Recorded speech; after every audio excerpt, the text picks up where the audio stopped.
Hello and welcome. I'm Elaine Didier, Director of the Gerald Ford Presidential Library and Museum, located in Ann Arbor and Grand Rapids, Michigan. My colleagues and I are pleased to introduce you to our new virtual museum series. The library and museum are proud to be one of the presidential libraries within the National Archives and Records Administration. We are honored to be stewards of the many congressional, presidential, and personal papers and artifacts of both President Ford, Mrs. Ford, and many members of the Ford administration. Thanks to the support of the National Archives and the Ford Presidential Foundation, we are able to bring our collections to life for you. Please take your time and enjoy your virtual tour experience at the Gerald R. Ford Presidential Museum.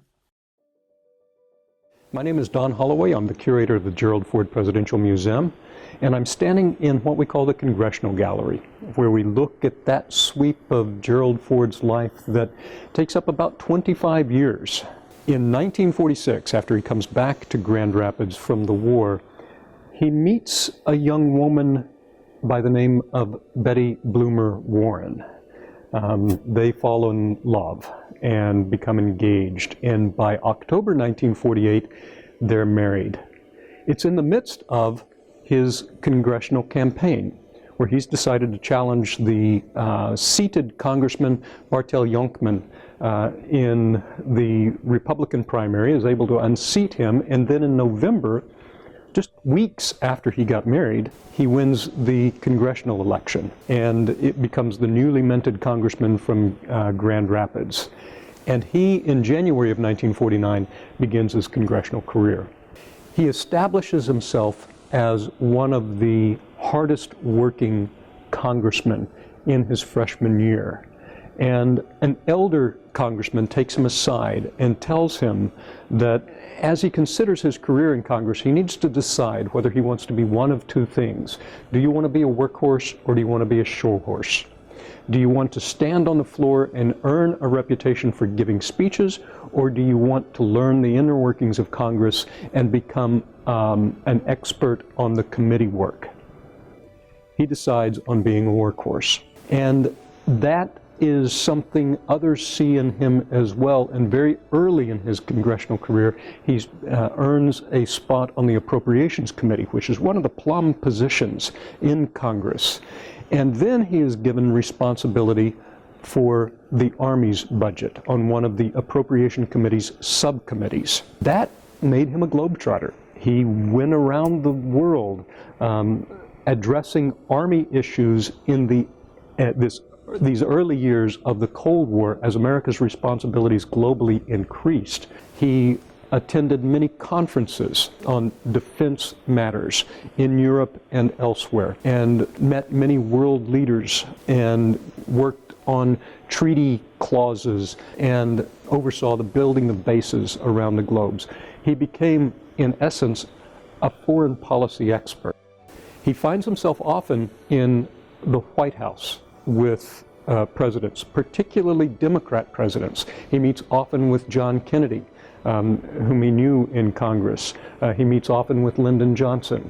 When John Kennedy is assassinated in 1963 in Dallas, Texas, it's Lyndon Johnson who reaches out and selects Gerald Ford as one of two members of Congress to sit as commissioners on what becomes known as the Warren Commission, investigating the assassination of John Kennedy. And it's not long after that that he decides he wants to move into leadership. And in 1964, the Republicans elect him as the minority leader for the House of Representatives.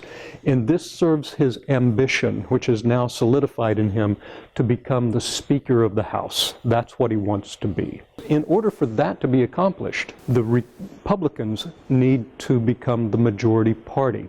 1964 was a terrible year for the Republicans.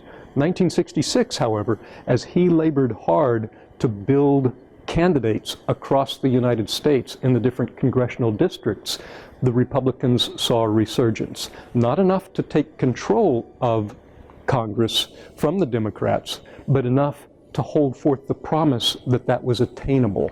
And then in 1968, one of his friends, Richard Nixon, becomes President of the United States. And from his leadership position, he's working closely with the White House now to help Nixon move forward with his administration's agenda. In 1972, as Nixon stands for re-election, this is what Gerald Ford had been hoping for, that they would actually have the opportunity now to become the majority party.